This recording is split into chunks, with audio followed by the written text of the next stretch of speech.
Boom بنانا یہ Pakistani national commitment تھی.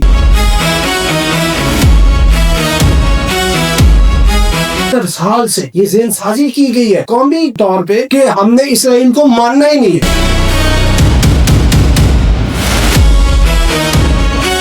یہ دونوں نظریاتی طور پر ایک دوسرے سے تنازع رکھتے ہیں، جیسے کہ اگر ایک دن ہے اور دوسرا رات ہے. السلام علیکم جی، میں آپ کا میزبان حیدر رانا، اور آج ہم ایک ایسے تعلقات کی بات کریں گے، پاکستان اور اسرائیل. یہ نام سنتے ہی ذہن میں تنازع، اختلافات اور دوری کا تصور آ جاتا ہے. یہ دونوں نظریاتی طور پر ایک دوسرے سے تنازع رکھتے ہیں، جیسے کہ اگر ایک دن ہے اور دوسرا رات ہے. آج ہم اسی موضوع پر بات کریں گے، کیا یہ فاصلہ کبھی کم ہو سکتا ہے یا نہیں. اس وقت ہمارے ساتھ موجود ہیں ڈاکٹر سلیم. ہم ان سے جانیں گے پاکستان اور اسرائیل کے اختلافات کے بارے میں. جی السلام علیکم. جی وعلیکم السلام. رانا صاحب، آپ نے بات کی ہے کہ پاکستان اور اسرائیل کے تعلقات کیا ہے، ان کی نوعیت کیا ہے. تو یہ بات سن لیں کہ پاکستان اور اسرائیل یہ دونوں ایک دوسرے کے اپوزٹس ہیں. یہ آئیڈیالوجیکلی ایک دوسرے کے 2 پولز اپارٹ ہے. اگر ایک رات ہے تو دوسرا دن ہے، ایک روشنی ہے تو دوسرا اندھیرا ہے. یعنی اسرائیل اور Pakistan since the making of both of the countries they have been standing against one another at 180-degree opposite. Either that platform would be of UN or regional or any of the platform of the world.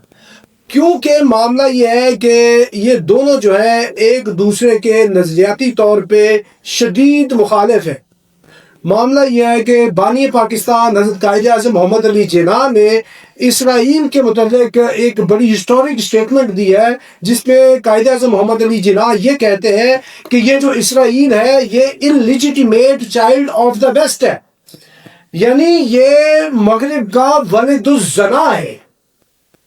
اور جب 1950 کے اندر شہید ملت خان لیاقت علی خان پاکستان کے پہلے prime minister امریکہ کے اندر اپنے state visit پہ جاتے ہیں، تو جو جیوش لابی ہے وہ پاکستانی پرائم منسٹر کو برائب کرنے کے لیے، اپنے انفلوئنس کے اندر لانے کے لیے مختلف طرح کی پیشکشیں کرتی ہے. لیکن شہید ملت ساری کی ساری جو پیشکشیں ہیں ان کو سیٹ اسائیڈ کر دیتے ہیں، اور وہ کہتے ہیں کہ ہم نے اسرائیل کو کسی صورت ریکگنائز نہیں کرنا. ابھی ایک بات یہ ہے کہ اللہ تعالیٰ کا اصول ہے کہ اللہ تعالیٰ تب تک کوئی مرض پیدا نہیں کرتے جب تک اس کی پیدائش سے پہلے اس کی دوا پیدا نہ کرتے. حضور نبی پاک صلی اللہ علیہ وسلم کی حدیث کا مفہوم ہے لِكُلِّ دَاءٍ دَوَاءٌ وَدَوَاءُ ذُنُوبِ الْإِسْتِغْفَارِ، کہ ہر مرض کی ایک دوا ہے اور گناہوں کی جو دوا ہے وہ استغفار ہے. ابھی اسرائیل جو ہے، اسرائیل یہ پوری دنیا کے لیے ایک مرض کی سی حیثیت رکھتا ہے. یہ epicentre of all the mischief, terrorism and فساد ان دا ورلڈ ہے. اور یہ اس کی پیدائش ہوتی ہے 14 مئی 1948 کو، اور یہ اتنی بڑی بیماری ہے جس کو پوری دنیا ابھی وٹنس کر رہی ہے، آج کل بھی وٹنس کر رہی ہے، اور پچھلے دنوں میں ان کو وٹنس کیا ہے کہ دنیا کا سب سے بڑا جو لائیو جینوسائیڈ ہے وہ انسانیت میں دیکھا غزہ کے اندر جو ان اسرائیلیوں نے کیا ہے. تو یعنی یہ آج کی موجودہ تاریخ کی سب سے بڑی پرابلم ہے. اور جب یہ پرابلم پیدا ہوتی 14 مئی 1948 کو، ٹھیک 9 مہینے پہلے اس کی دوا پیدا ہوتی ہے 14 اگست 1947 کو پاکستان کی شکل میں. یعنی یہ اگر ایک وائرس ہے تو اس کا اینٹی وائرس اللہ تعالیٰ پاکستان کی شکل میں پیدا کر دیتا ہے. اور یہ دونوں جو ملک ہیں ان کی جو فارمیٹیو فیز ہے، یعنی جب ان کی دونوں کی تحریکیں چل رہی ہیں، ایک تو تھی تحریک پاکستان، دوسری سائیڈ پہ ان کی اپنی تحریک تھی ان جیوز کی اسرائیل کو بنانے کے لیے. وہ جو تحریک تھی وہ ساری آرمڈ تھی، کیونکہ یہ جو فلسطین کی پاک سرزمین کے اوپر قبضہ کر رہے تھے، ان کو مہنگے داموں، ان کی بنجر بے آب و گیا جو زمینیں ہیں ان کو یہ خرید رہے تھے. اور اس کے اوپر قبضہ کر رہے تھے، اور اس کے لیے انہوں نے اپنی جو آرمڈ ایک ملیٹنٹ تنظیم تھی ہگنا، جو بعد میں اسرائیلی ڈیفنس فورسز بنتی ہیں، وہ ساری ویپن امونیشن لے کے پورے اسرائیلی وہ فلسطینی سرزمین کے اوپر یہ قبضہ کر رہے تھے۔ دوسری سائڈ پہ ہماری سب کانٹیننٹ کے اندر پاکستان موومنٹ چل رہی تھی، جو پیورلی ڈیموکریٹک تھی، جو کانسٹیٹیوشنل تھی، جو پوری کی پوری جو ایک میس موومنٹ کے اوپر یقین رکھتی تھی، اور جس کو لیڈ کر رہے تھے قائد اعظم محمد علی جناح، اور ان کے ساتھ ان کے رفقا حضرت علامہ اقبال اور دیگر جو ان کے قائدین و کارکنان تحریک پاکستان تھے۔ یعنی پاکستان مارز وجود میں آتا ہے ایک ڈیموکریٹک پروسیس کے تحت، جو 1945-46 کا الیکشن ہوتا ہے، بعد میں پاکستان بن جاتا ہے۔ تو دوسری سائڈ پہ اس کے بننے کے دوران بھی موومنٹ کرتے ہیں سارے کے سارے جیوز، اور یہ ساری ان کی آرمڈ موومنٹ ہے۔ اس ٹائم بھی ہمارے جو لیڈرز ہیں سب کانٹیننٹ کے جو مسلمان لیڈرز تھے، اس ٹائم بھی ان کی نظر تھی اس کے بننے کے اوپر، اور اسی لیے تو قائد اعظم نے یہ کہہ دیا تھا پاکستان بنتے ہوئی کہ یہ جو اسرائیل ہے یہ اس کی یہ حیثیت ہے جو اسٹیٹمنٹ انہوں نے ریکارڈ کی۔ ڈاکٹر صاحب مجھے یہ بتائیں کہ آج کے دور میں پاکستان کو اسرائیل کے ساتھ تعلقات قائم رکھنے چاہیے یا اپنے عقائد پر قائم رہنا چاہیے؟ پاکستان اور اسرائیل کے جو تعلقات ہیں، آج تک پاکستان نے اسرائیل کو ریکگنائز نہیں کیا، نہ اسرائیل نے پاکستان کو کیا۔ کیوں ہم ریکگنائز نہیں کرتے؟ کیونکہ ہم یہ سمجھتے ہیں کہ یہ بالکل قبضے کی سرزمین ہے، یہ مقدس سرزمین کے اوپر انہوں نے قبضہ کیا ہوا ہے، اور اگر ہم ان کو کیا کہتے ہیں کہ تسلیم کر لیتے ہیں تو اس کا مطلب یہ ہے کہ ہم نے کیا کہتے ہیں کہ غلط کو صحیح کہہ دیا، ہم اپنے نظریے پہ قائم نہیں ہیں۔ کیونکہ جب سے دنیا بنی ہے مذہب کے نام پہ صرف 3 اسٹیٹس بنی ہیں۔ پہلی ریاست ہے ریاست مدینہ طیبہ، جو حضور تاجدار کائنات صلی اللہ علیہ وسلم کی لیڈرشپ کے اندر مدینہ طیبہ کے اندر بنتی ہے۔ دوسری جو سرزمین ہے وہ پاکستان ہے، جو 2 نیشن تھیوری کے اوپر بنتی ہے، آئیڈیالوجی آف پاکستان کے اوپر بنتی ہے، کلمہ طیبہ لا الہ الا اللہ محمد رسول اللہ کی بنیاد پہ بنتی ہے۔ اس کے بعد جو تیسری اسٹیٹ ہے جو نظریے جو مذہب کی بنیاد پہ بنتی ہے، گو کہ وہ ایک آرمڈ موومنٹ کے تحت بنتی ہے، اس کا نام ہے اسٹیٹ آف اسرائیل۔ تو یعنی یہ تینوں جو اسٹیٹس ہیں وہ دنیا کے اندر ان کی انفرادیت یہ ہے۔ تو آگے چل کے ہمارے جو تعلقات ہیں وہ ان کے ساتھ بہت ہی ڈیفرنٹ ہیں اور ہمیشہ سے ہی ہوسٹائل رہے ہیں۔ گو کہ ہم نے براہ راست ایک دوسرے کے ساتھ کنفرنٹیشن نہیں کی، براہ راست چونکہ ہماری سرحدیں نہیں لگتی، جغرافیکلی وہ اسرائیل ہمارے سے کوئی 3000 کلومیٹر دور ہے، لیکن نظریاتی طور پہ چونکہ ہم ایک دوسرے کے اتنے اپوزٹ ہیں، اس لیے ہم نے ایک دوسرے کو جتنا نقصان پہنچا سکتے تھے نقصان پہنچایا۔ اس کی مثال یہ ہے کہ یہ جب 1967 کی عرب اسرائیل وار تھی، عرب اسرائیل وار کے اندر عربوں نے اسرائیل سے اتنی بار کھائی کہ پورے کے پوری جو عرب ورلڈ تھی وہ اسرائیل کے زیر نگیں آ گئی۔ اس ٹائم اسرائیل نے جو ایجپٹ کی وہ کیا کہتے ہیں کہ سینائی جو پیننسولا تھا اس کے اوپر قبضہ کر لیا، سیریا کی گولان ہائٹس کے اوپر قبضہ کر لیا، جارڈن کے اوپر قبضہ کر لیا، ادھر جا کے آپ یہ دیکھیں جو ویسٹ بینک کے ایریاز تھے، جو جیروسلم تھا، یعنی یہ ساری سرزمین کے اوپر اس نے قبضہ کر لیا تھا، اور ایجپٹ کی پوری ایئر فورس کو تباہ کر دیا، سیرین ایئر فورس کو تباہ کر دیا۔ ان کے پاس یعنی کوئی اس کا توڑ ہی نہیں تھا۔ اس ٹائم پھر عربز نے ریکویسٹ کی پاکستان کو کہ بھئی یہ تو ہمیں رگیدتا جا رہا ہے، please rescue us.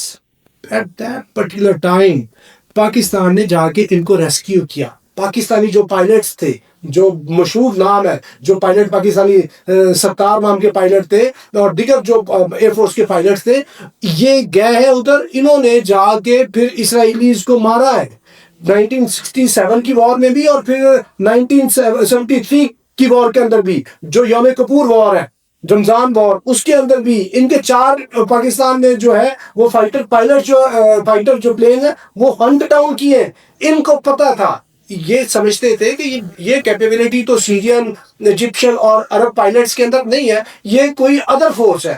Then they came to know these are Pakistani pilots. تو یہ ہمارا ان کے ساتھ مخاصمت کا ایک رشتہ ہے، یہ تاریخ ہے۔ آگے چل کے پھر کیا ہوتا ہے، ارلی 80s کے اندر، 82 کے اندر اسرائیل پلان کرتا ہے کہ پاکستان کا جو کوہوٹا کے اندر نیوکلیئر پروگرام ہے اس کو جا کے ہم انیہیلیٹ کر دیں، کیونکہ اس سے پہلے ان کے ہاتھ کھل چکے تھے. انہوں نے اسی طرح کا کام لیبیا کے اندر کیا تھا اور یہی کام انہوں نے جا کے ادھر عراق کے اندر کیا کہ عراق کا جو نیوکلیر پروگرام تھا اس کو جا کے بمبارڈمنٹ کر کے اس کو ختم کر دیا.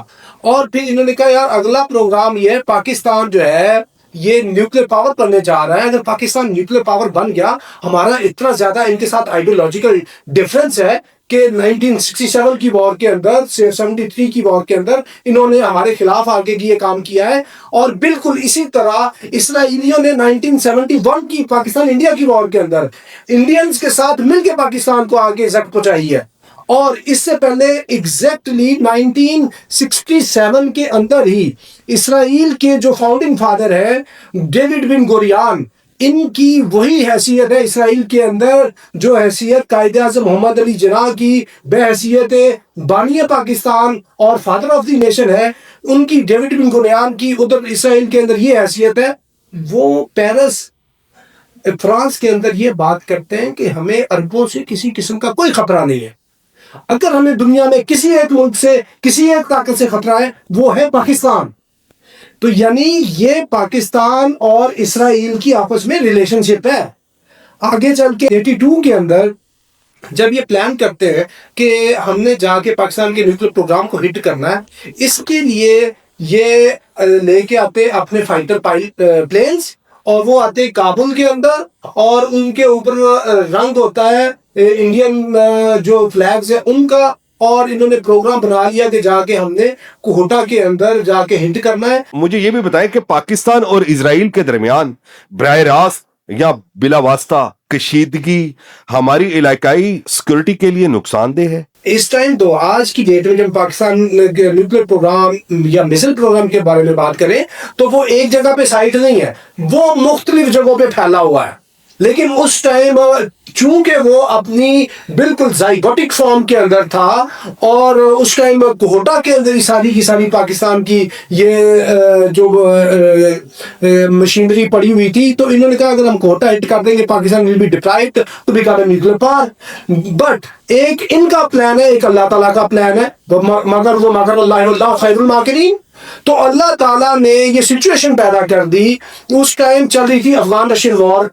افغان رشین وار کے اندر دو سپر پاورز لڑ رہی تھی، ایک سائڈ پہ USSR تھا، ایک سائڈ پہ امریکہ تھا، اور تھیٹر آف وار تھا افغانستان. افغانستان کے اندر جو افغان مجاہدین تھے ان کو پریکٹیکلی سب سے زیادہ سپورٹ کر رہا تھا پاکستان، اور اس کے پیچھے بھی سپر پاور امریکہ اگینسٹ USSR. تو پاکستان کی بڑی کارڈینل بیچ میں رول تھی. جب امریکہ نے دیکھا کہ پاکستان از آور چیف سپورٹر ان دس افغان رشین وار، تو پاکستان نے یہ کہا کہ ہمیں آپ سے جو پرائمری اس کے اندر سپورٹ چاہیے اس افغان رشین وار کے اندر لڑائی میں، وہ ایک تو یہ کہ ہمیں کچھ آپ یہ فائنینشیل سپورٹ کریں، ساتھ یہ کہ ہم بوم بنا رہے، بوم جب تک بن رہا ہے آپ نے لک اوور کرنا ہے. تو امریکہ نے کہا ہم لک اوور کریں گے، ایک کاغذی سی کنڈمنیشن ہم کرتے رہیں گے، اس کو آپ نے بولر نہیں کرنا، تو لہٰذا you carry on with your nuclear program. تو پاکستان نیوکلیر پروگرام بنا رہا تھا بیکاز پاکستان کی جو نیشنل کمٹمنٹ تھی نا وہ نیوکلیر پروگرام بنانے کی تھی. all the stakeholders, either it was military establishment or civilian government, everybody to make Pakistan nuclear was on same page. تو اس ٹائم پھر کیا ہوا کہ پاکستان اور امریکہ دو کالم یکجان تھے.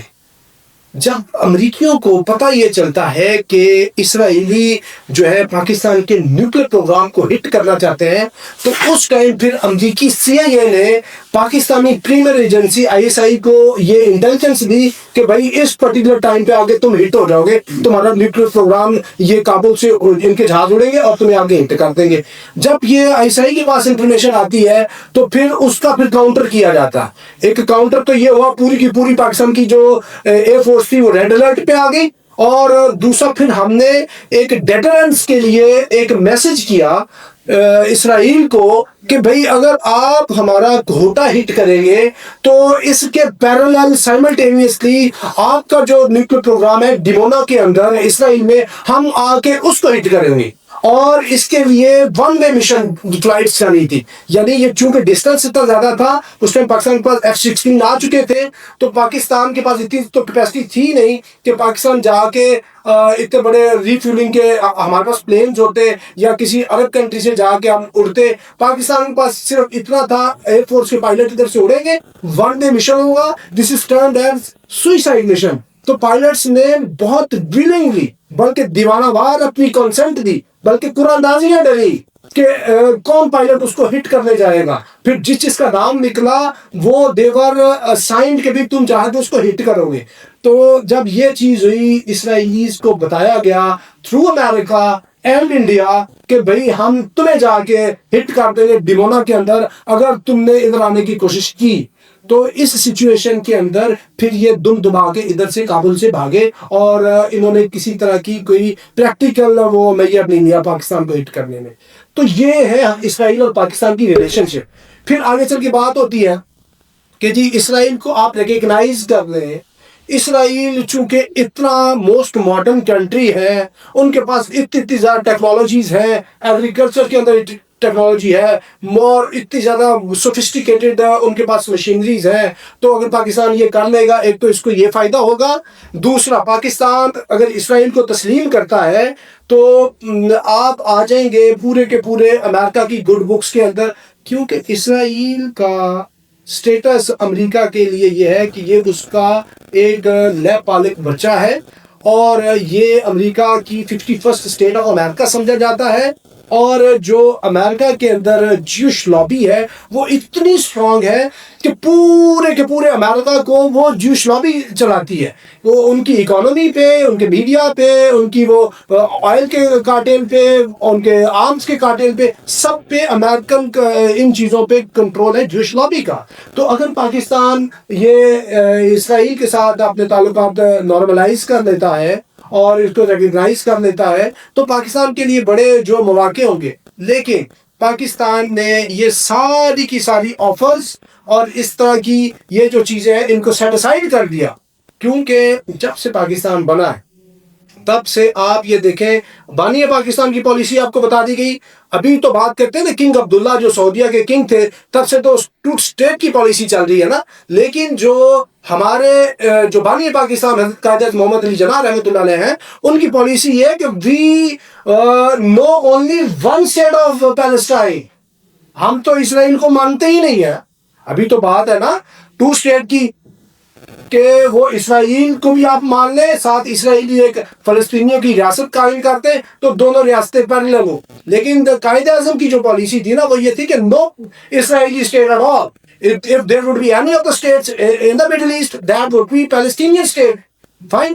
تو پاکستان کی تو یہ پالیسی اس لیے پاکستان نے نہیں مانا. اور دوسری یہ بات ہے کہ ہماری 78 سال سے یہ ذہن سازی کی گئی ہے قومی طور پہ کہ ہم نے اسرائیل کو ماننا ہی نہیں ہے, کیونکہ پاکستان کی کچھ نیشنل کمٹمنٹس ہیں. جیسے بام بنانا, یہ پاکستان کی نیشنل کمٹمنٹ تھی, سب نے مل کے بام بنایا. اسی طرح کشمیر جو ہے وہ پاکستان کی نیشنل کمٹمنٹ ہے, جو بھی اس کے خلاف جائے گا اس کی حکومت کیا وہ اس کا سب کچھ ختم کر دیا جائے گا, کیونکہ عوام پاکستان کا تب سے یہ بنا ہوا ہے, ذہن بنا ہوا ہے. اور بانی پاکستان نے یہ کہہ دیا ہے کہ کشمیر پاکستان کی شہر آ گیا ہے, that is a jugular vein of Pakistan. Kashmir Pakistan کی نیشنل کمٹمنٹ ہے. اسی طرح یہ اسرائیل کو نہ ماننا بھی پاکستان کی نیشنل کمٹمنٹ ہے کہ جو بھی سول گورنمنٹ ہو, ملٹری گورنمنٹ ہو, مختلف ادوار کے اندر ہم یہ دیکھتے ہیں کہ ہلکا ہلکا یہ تھرمامیٹر چیک کرتے ہیں, ٹیمپریچر چیک کرتے ہیں عوام پاکستان کا کہ اسرائیل کو ریکگنائز کرنے کے لیے ابھی لوگوں کی کیا رائے ہے. تو ان کو ہمیشہ ہی نو ملتی ہے جو عوامی رائے ہے. تو پاکستان کے اندر تو ان کی یہ رائے. اور ایک اور بات بتا دیں, جب یہ ابھی لندن والی ایپیسوڈ ہوئی ہے, جب پاکستان نے فیبرری 2019 کے اندر ان کا جہاز بالاکوٹ کے اندر ہنٹ ڈاؤن کیا ہے, اس کے اندر کوئی 2 پائلٹس تھے. ایک تو ابھی نندن صاحب واپس ہو گئے, کوئی اور دوسرا پائلٹ تھا جس نے پاکستان کے اوپر اگریشن کیا تھا. وہ کس ملک کا پائلٹ ہے؟ فائن. تو معاملہ یہ ہے کہ یہ انڈینز کے ساتھ مل کے ہمیں بلیڈ کرنا چاہتے ہیں اسرائیلیز, اور ہمارا ان کا جو ہمارا انڈیا کے ساتھ تعلق ہے اسی طرح کا ہمارا ان کے ساتھ تعلق ہے. آپ یہ دیکھیں یہ آپس میں کزنز بنے ہوئے ہیں.